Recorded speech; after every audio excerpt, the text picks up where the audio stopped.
नमस्कार, स्वागत करती हूँ मैं आपका स्टेट लाइव टीवी में। आइए करते हैं खबरों की शुरुआत।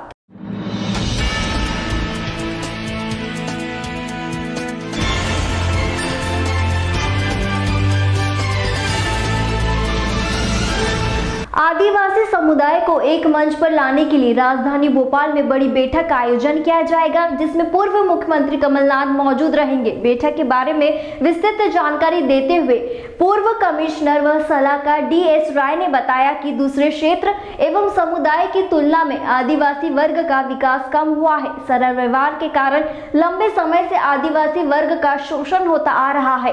सलाहकार DS राय ने कहा कि आदिवासी वर्ग को बदलते परिवेश एवं अन्य प्रकार की मार भी झेलनी पड़ रही है, जिसके चलते अब इस वर्ग को अधिक से अधिक विस्तृत रूप से मजबूत सशक्तिकरण करने की जरूरत है। उसी के चलते कल बड़ी बैठक बुलाई गई। उन्होंने बताया कि इस प्रकार की प्रथम गैर राजनीतिक बैठक है, जिसमें सभी राजनीतिक समुदाय के मुख्य समस्या एवं विकास की संभावनाओं पर विस्तृत रूप से विचार विमर्श करेंगे। ऐसा हो कि सभी वर्ग के आदिवासी बंधु, उनके प्रतिनिधि और उनकी अराजनीतिक संस्थाएं वो यहाँ पर एक मंच पर उपस्थित हों।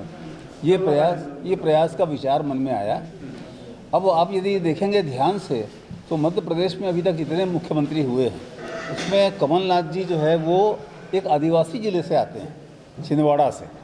तो उनसे हम लोगों ने पूछा तो बोले कि ठीक है, मेरे को अनुभव है, मगर सब आदिवासियों को एक मंच पे लाना, क्योंकि जो बड़वानी में जो रहता है भील, भिलाला, कोरकू और सिंगरौली में रहता है कोल, ये दोनों एक दूसरे की संस्कृति अलग अलग है। कभी एक दूसरे से मिलने का इनका आता नहीं, न शादी होती है। उसी प्रकार से बालाघाट में आपको गोंड और बैगा मिलेंगे और आपको शिवपुरी में सहरिया मिलेंगे।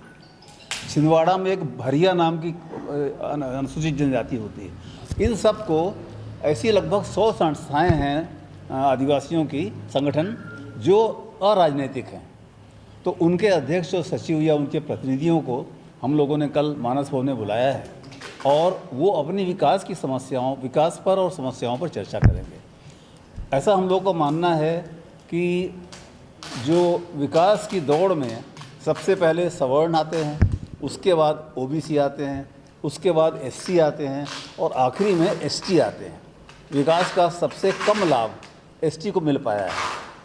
जबकि एक बहुत महत्वपूर्ण बात मैंने अभी इस प्रेस वार्ता के पहले निकाली कि जब संविधान सभा बनी थी, संविधान बनाने के लिए जब संविधान सभा बनी थी, तब उस संविधान सभा में कोई आदिवासी था कि नहीं था? कितनी डॉक्टर अम्बेडकर SC के थे, मगर चेयरमैन थे उसके, और सभी क्षेत्रों के सभी जातियों के बड़े बड़े इंटेलिजेंट लोगों को बुलाया गया था। तो तब भी कब बना संविधान? 1948 में, और 1950 में लागू हुआ। उस समय जयपाल सिंह मुंडा नाम के एक व्यक्ति थे, झारखंड जो भी है वहाँ के, और उन्होंने जो है उनको लिया गया था। तो भारत सरकार जब शुरू से अपना कमिटमेंट रहा है आदिवासी, दुर्भाग्यवश किन्हीं कारणों से नहीं हो पाया। तो कल जब 12 बजे मानस भवन में लोग आएंगे दिन भर के लिए, तब मालूम पड़ेगा कि कैसे एक दूसरे के साथ जुड़ाव हम करें, क्योंकि एक तीर एक कमान, आदिवासी एक समान। सब आदिवासी एक समान होते हैं। कोई भले ही उनके देवता अलग हो, उनका खान पीना अलग हो, उनका कपड़ा पहनना अलग हो। तो इस उद्देश्य के लिए हम लोगों ने कहा है। उसके बाद एक महासंघ की जो बात चली है वो ठाकुर साहब बताएं। अभी की खबरों के लिए इतना ही। देश दुनिया की खबरों से रूबरू रहने के लिए बने रहें हमारे साथ।